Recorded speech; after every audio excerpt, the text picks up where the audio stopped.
Biblioteca erudita, libros de gran valor y conocimiento.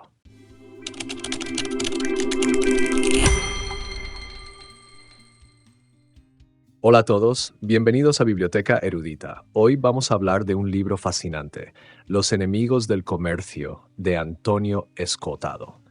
Este es un libro que nos invita a entender la historia del comercio y cómo ha sido percibido a lo largo de los siglos. Antonio Escotado, el autor, tiene como objetivo principal mostrarnos la evolución del comercio y las ideologías que han estado en su contra.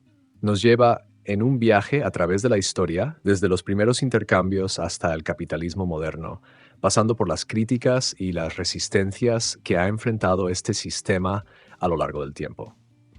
El libro está estructurado en 3 volúmenes. En el primero, Escotado nos introduce a los orígenes del comercio y las primeras oposiciones a este, abarcando desde la antigüedad hasta la Edad Media. En el segundo volumen, nos adentramos en el desarrollo del comercio durante la Edad Moderna, un periodo marcado por el auge del mercantilismo y las primeras grandes críticas al sistema capitalista naciente. Finalmente, el tercer volumen se centra en la época contemporánea, explorando los grandes debates ideológicos del siglo XX y cómo estos han influido en la percepción y la práctica del comercio. A lo largo de estos volúmenes, Escotado utiliza una narrativa fluida y detallada, combinando análisis histórico con anécdotas y personajes clave que han jugado un papel en la lucha entre el comercio y sus detractores. Este libro no solo es una lección de historia económica, sino también una reflexión profunda sobre la libertad, la innovación y los obstáculos que enfrentan las sociedades en su camino hacia la prosperidad. Es ideal para quienes quieren entender no solo el comercio, sino también las fuerzas sociales y políticas que lo han moldeado. Así que prepárense para un viaje lleno de conocimiento y descubrimientos. En los próximos capítulos desglosaremos el contenido de cada volumen y analizaremos los puntos más importantes de los enemigos del comercio. No se lo pierdan. Espero que disfruten de este recorrido tanto como yo. Vamos allá. Hace casi 10 años me propuse entender quiénes y en qué contextos han considerado la propiedad privada un robo y el comercio su instrumento. Descubrí que esta tesis es muy antigua, reinando siglos sin oposición y siendo crucial para entender la raíz del comunismo. Al investigar, vi que los protagonistas de la historia del comunismo, tanto religiosos como ateos, no reconocen sus raíces comunes. La Academia de Ciencias de la URSS y la Santa Sede nunca documentaron verazmente el comunismo, prefiriendo ignorar sus conflictos internos. El comunismo ha tenido fases explosivas y de eclipse desde la cristianización del Imperio Romano.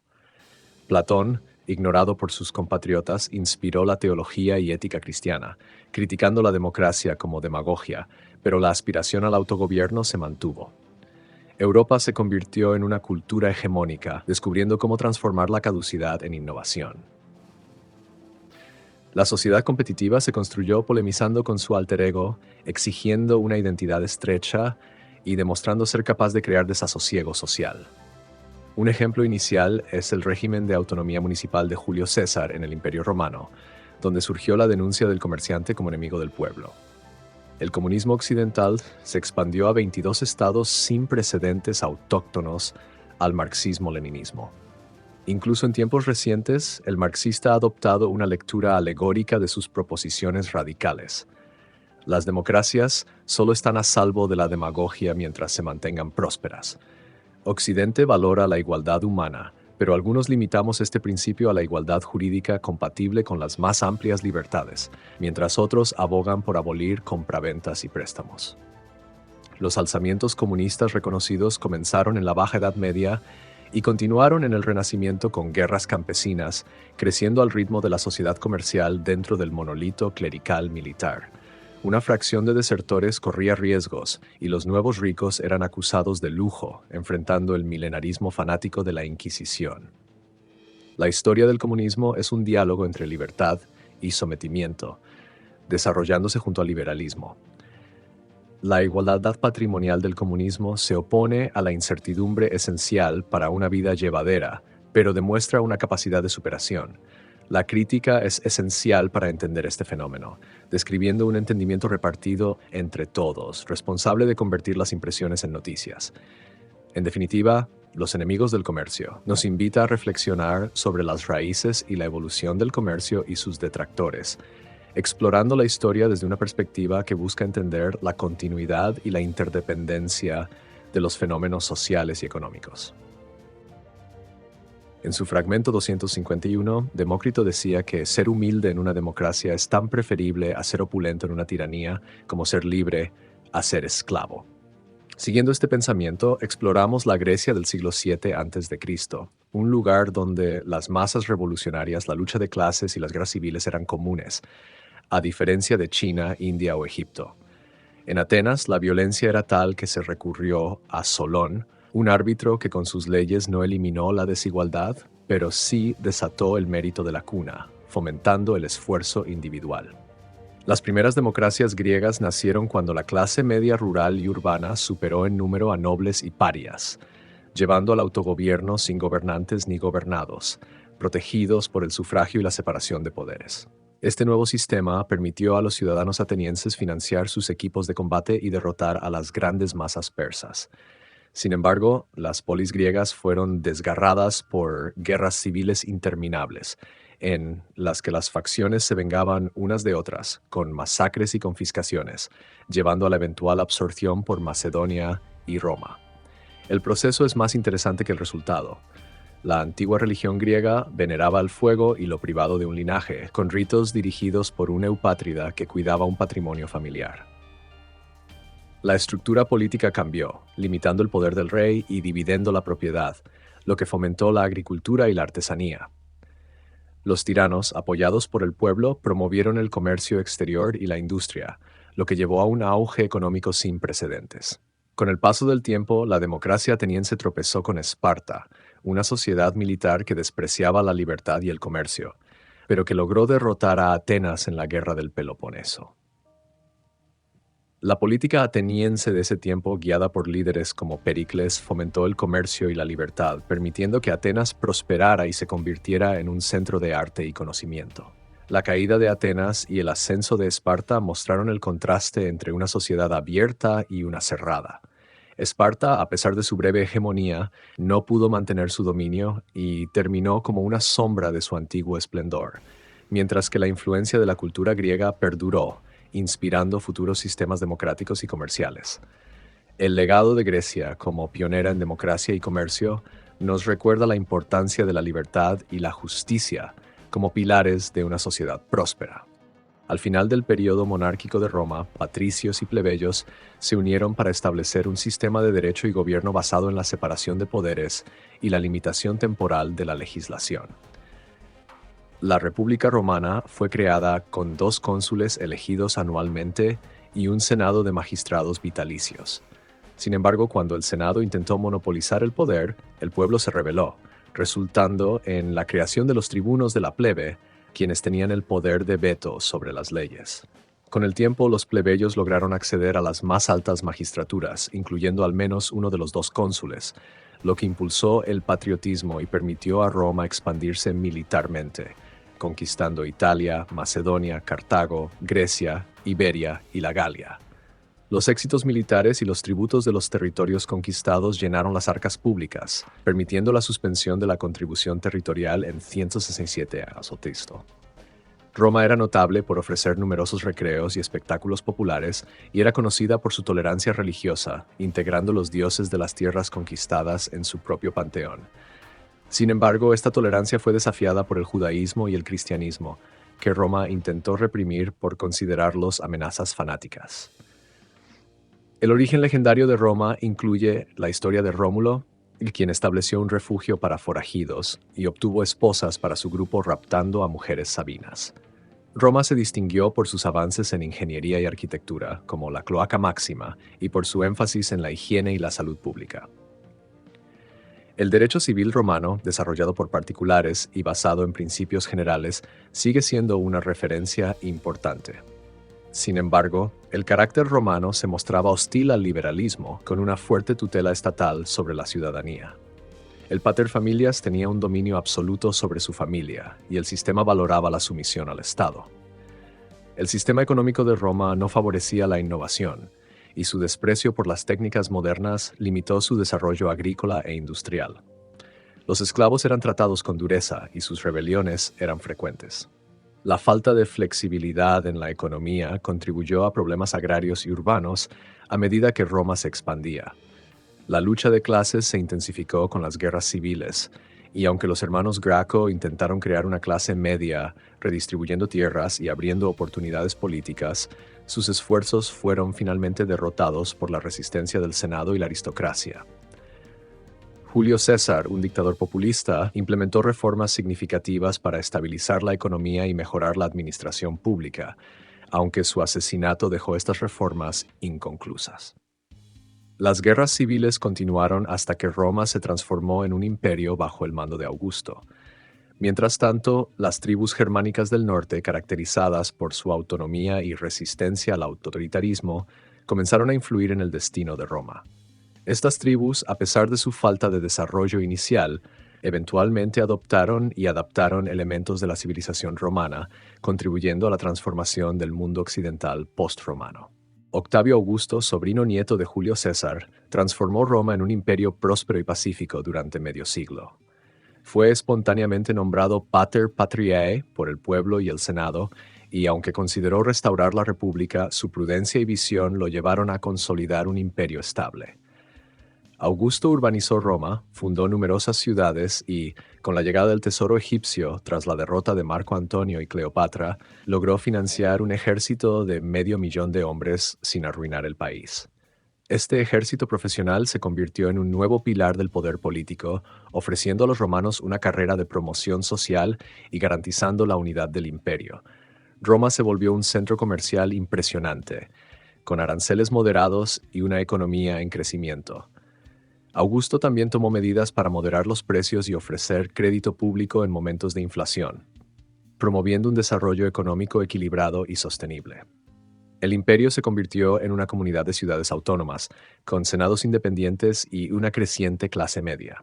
La prosperidad se extendió a ciudades como Alejandría, Corinto y Cartago, transformando el Mediterráneo en un bullicioso centro de comercio e intercambio cultural. A pesar de los sucesores menos capaces de Augusto, como Tiberio, Calígula, Claudio y Nerón, la estructura del imperio se mantuvo gracias a la clase media y al ejército. Sin embargo, el poder absoluto del divus y la fuerza militar eran riesgosos, y la Guardia Pretoriana se convirtió en un factor decisivo en la política imperial, a menudo interviniendo en la sucesión de los emperadores.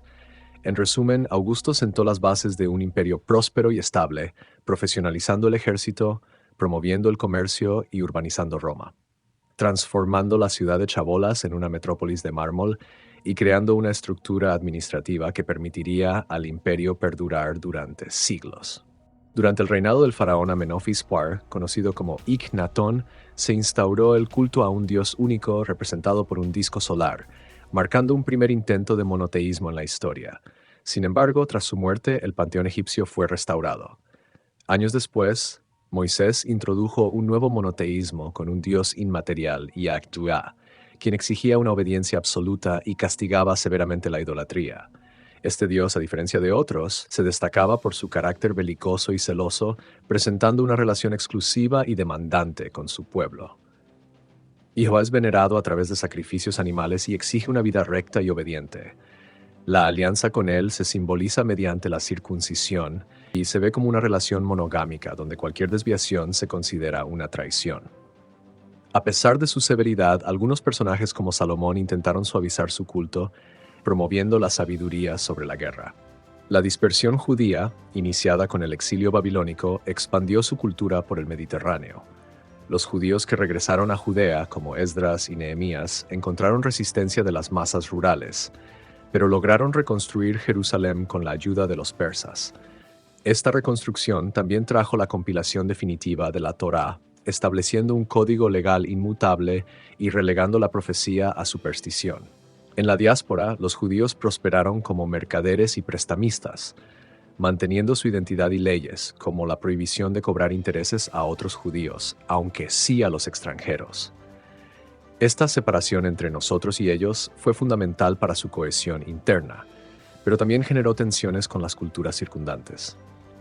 Durante los periodos de dominación extranjera, los judíos mantuvieron una identidad fuerte, adaptándose sin asimilarse completamente.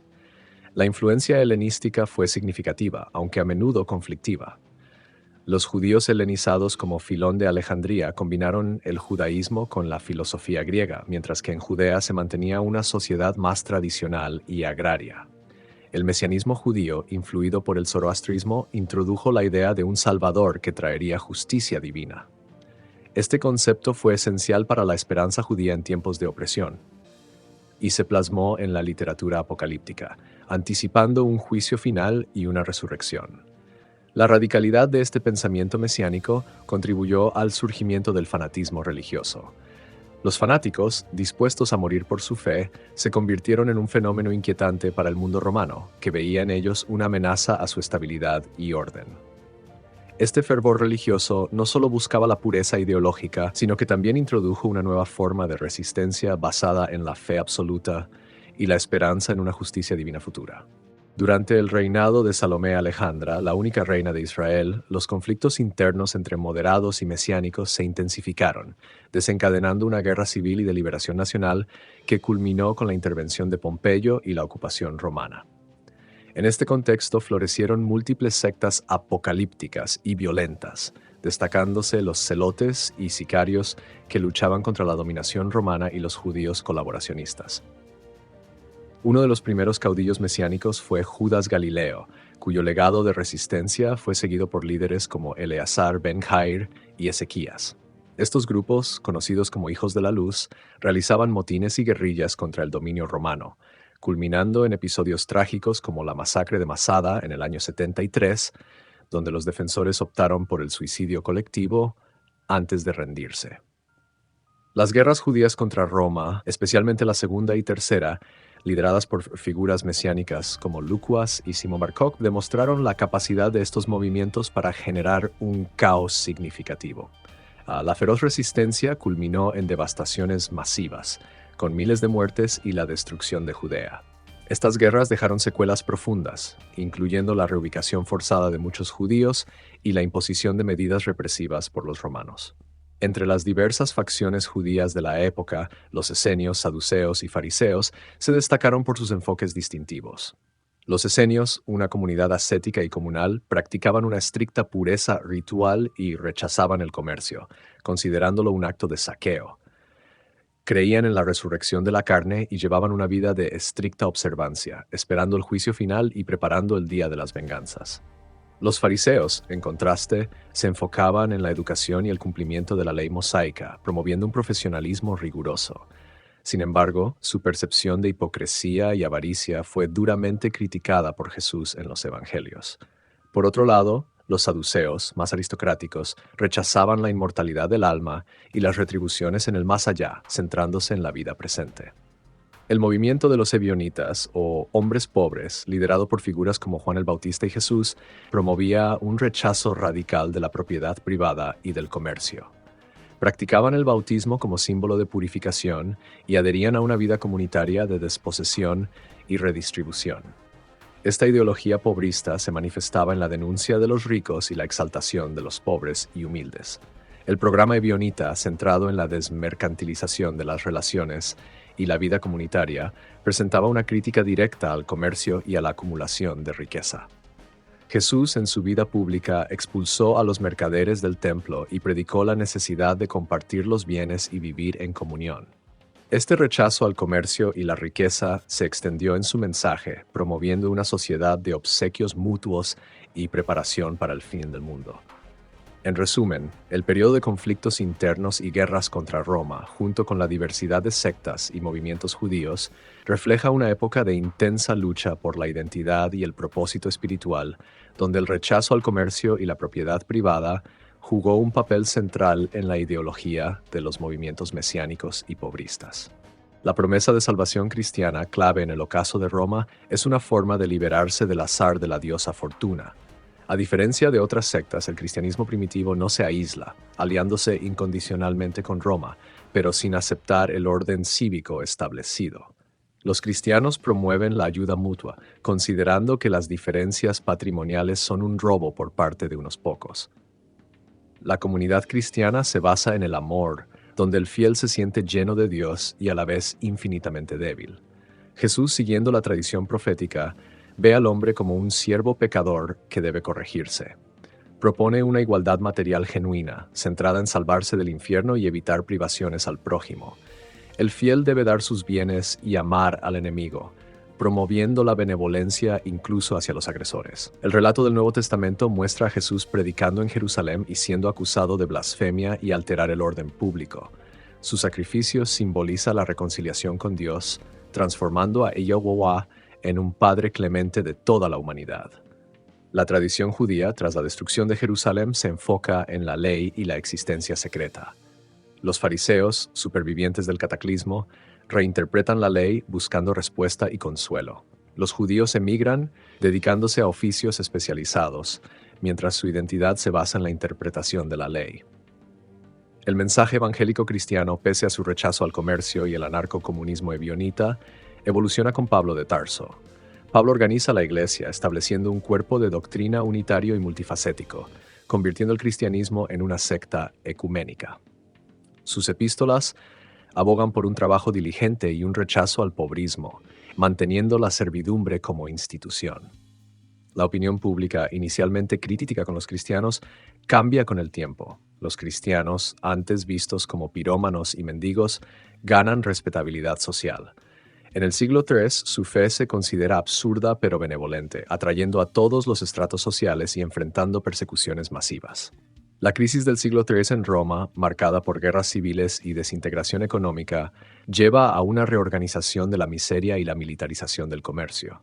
Diocleciano divide el imperio, buscando estabilizarlo con medidas autoritarias, pero enfrenta resistencia. Las persecuciones cristianas fortalecen la determinación de los fieles, preparándolos para compartir el poder estatal en el futuro.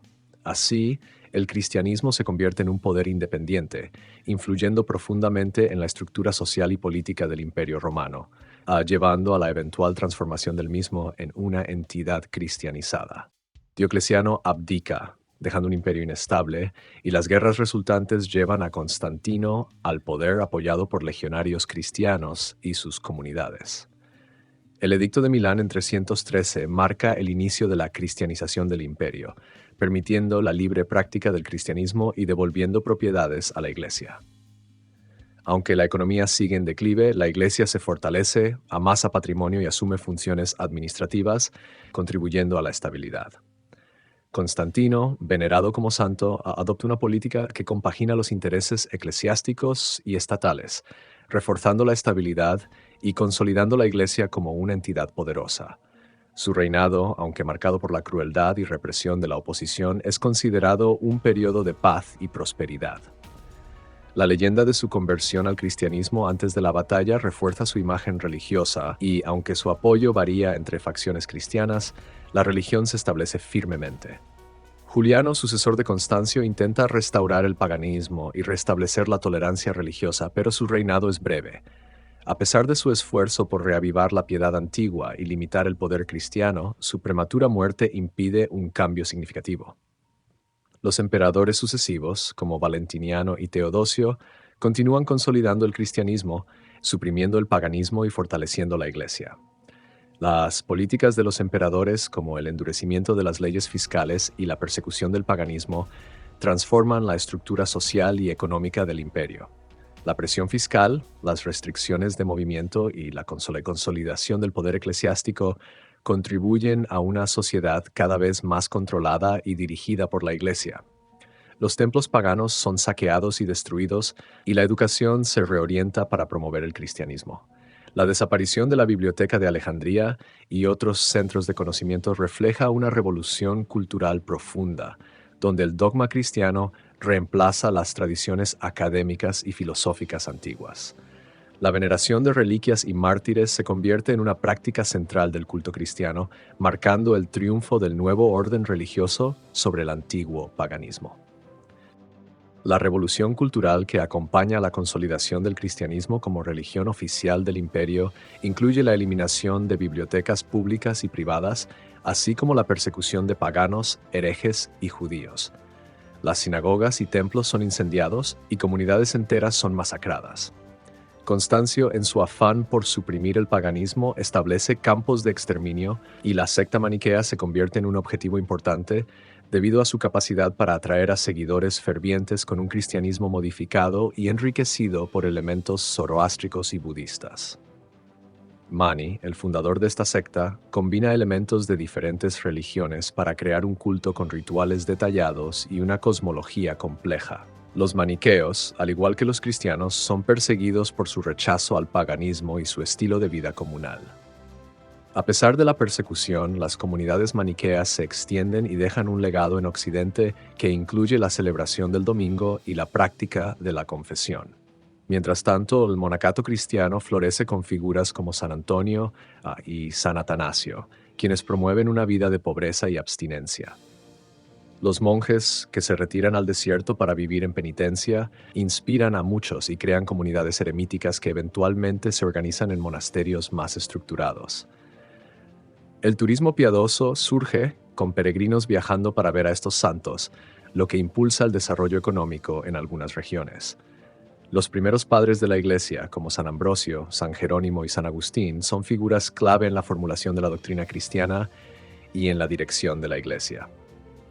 Estos líderes, provenientes de familias aristocráticas, combinan su educación y posición social para consolidar el poder de la Iglesia.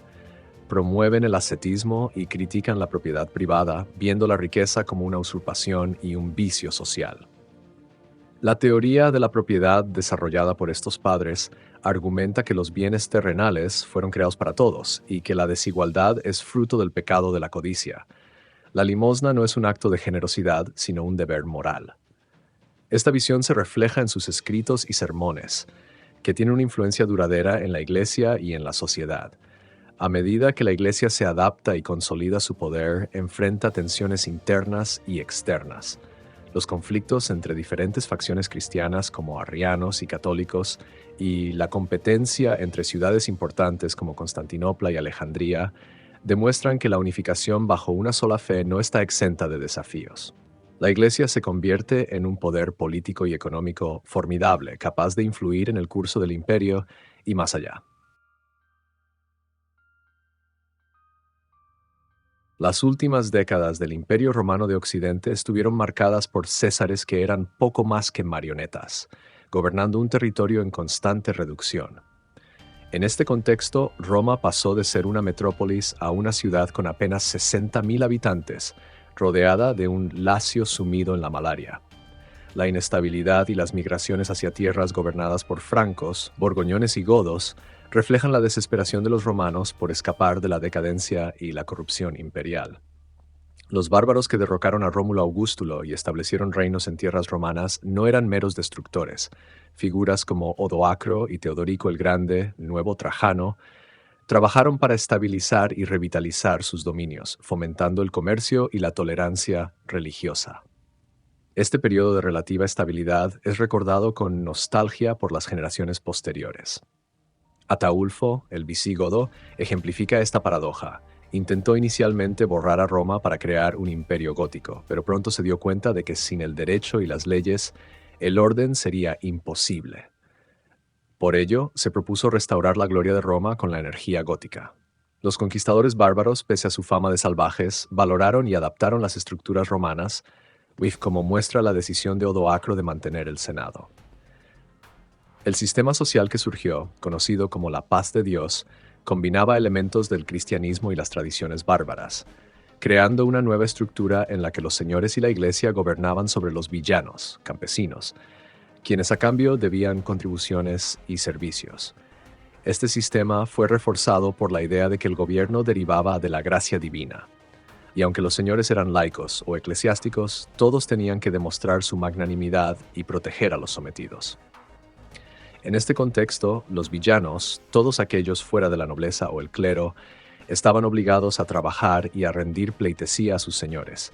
Este sistema, aunque duro, estaba suavizado por la caridad cristiana y la promesa de un orden divino. Con el tiempo, los beneficios dados a los señores se convirtieron en feudos hereditarios, cambiando la estructura del poder y reforzando el régimen monárquico. La combinación de la necesidad física y los ideales religiosos llevó a un sistema donde las propiedades eran casi inalienables y el comercio era visto con desdén. La economía se volvió más autárquica, con la Iglesia promoviendo la autarquía regional como una vía hacia una sociedad evangélica. La escasez de moneda y la limitación de la movilidad social reforzaron un sistema feudal donde la pertenencia a una comunidad dependía de la sumisión y el homenaje al Señor. La transformación de la esclavitud en servidumbre fue una respuesta a la necesidad de estabilidad y control en un mundo sin comercio. La Iglesia medieval mantuvo la idea de que la esclavitud era una vía hacia la salvación, y aunque los esclavos se transformaron en siervos, la estructura servil permaneció. Este sistema creó una sociedad estancada, pero con la promesa de estabilidad y orden bajo la Pax Dei, que confiaba en los guerreros y los orantes para mantener el bienestar común. Constantinopla, fundada como Roma Nova por Constantino, se alza sobre una península estratégica entre el Mediterráneo y el Mar Negro. Originalmente una ciudad secundaria llamada Bizancio, su destino cambió en el año 330, cuando Constantino decidió hacerla una alternativa a Roma. La fortificación de la ciudad permitió que dominara desde los Balcanes hasta Mesopotamia por 500 años. Sobrevivió hasta 1453 y se convirtió en un importante centro de comercio e industria. La Constantinopla del siglo V destacaba por su clase media productiva, lo que la diferenciaba del occidente, que se fragmentaba en dominios feudales. Durante el reinado de Anastasio Fresno, las rentas crecieron significativamente y el dinero reemplazó al trueque. Este auge económico permitió proyectos públicos y una tesorería en auge, financiada por la agricultura y el comercio, no por conquistas. La ciudad floreció bajo Justiniano, quien soñaba con reconquistar el Imperio Occidental. Su legado incluye la compilación del Corpus Iuris Civilis y la construcción de Santa Sofía, aunque su reinado también enfrentó la devastadora plaga de Justiniano. La epidemia redujo la población y transformó la economía, aumentando la dependencia de los esclavos y militarizando la sociedad. El Imperio Bizantino también fue un centro de debates religiosos intensos, con disputas teológicas que polarizaban a la población. Las controversias sobre la naturaleza de Cristo y la posición de María, por ejemplo, llevaron a sangrientos concilios y divisiones internas. En paralelo, el surgimiento del Islam en Arabia revolucionó la región. Mahoma, nacido en la Meca, formuló un monoteísmo que recogía elementos del judaísmo, el cristianismo y el maniqueísmo, proponiendo una religión que integraba la vida política y espiritual. Su éxito condujo a una expansión rápida bajo los califas, estableciendo un imperio que en pocas décadas superó al romano. Sin embargo, el Islam también se dividió entre sunitas y chiitas, cada grupo con diferentes interpretaciones de la fe y la sucesión del liderazgo. Las luchas internas y las guerras entre musulmanes marcaron el desarrollo de este imperio, que a pesar de su brillantez cultural y comercial, enfrentó continuas discordias. Finalmente, el contraste con China revela otra dinámica. A pesar de sus avances tecnológicos y organizativos, el país fue a menudo paralizado por decisiones imperiales caprichosas, como la prohibición de la construcción naval en el siglo XVI, que frenó su expansión marítima. Esta tendencia a la inmovilidad contrasta con el desarrollo de una clase media en Europa, que aunque lento y azaroso, creó una estabilidad única. En el siglo VIII, Europa está en crisis económica, con el comercio casi inexistente y una economía autárquica. La falta de información y el aislamiento dificultan el intercambio comercial. Sin embargo, hay señales de tráfico, como las rentas de peaje en Franconia y la fabricación de paños en Holanda.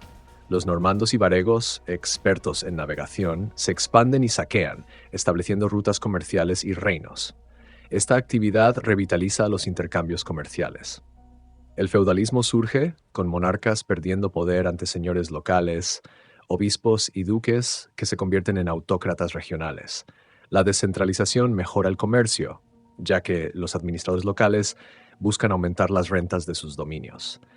La Iglesia juega un papel crucial en la reactivación económica, cobrando peajes y licencias comerciales. Sin embargo, también participa en el tráfico de esclavos, con capturas y ventas de cautivos en el Mediterráneo controlado por musulmanes.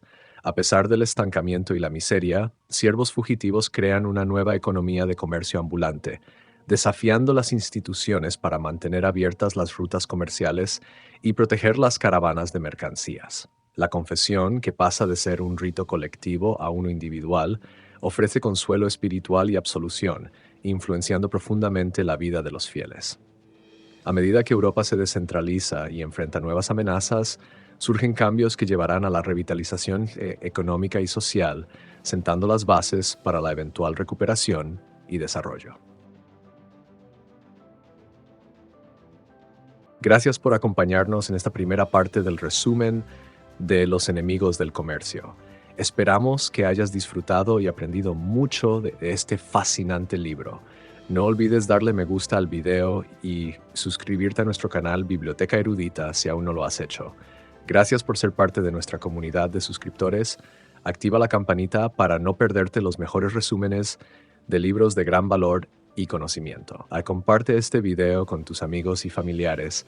Deja en los comentarios qué resúmenes de libros te gustaría ver en el canal. Nos vemos en el próximo video.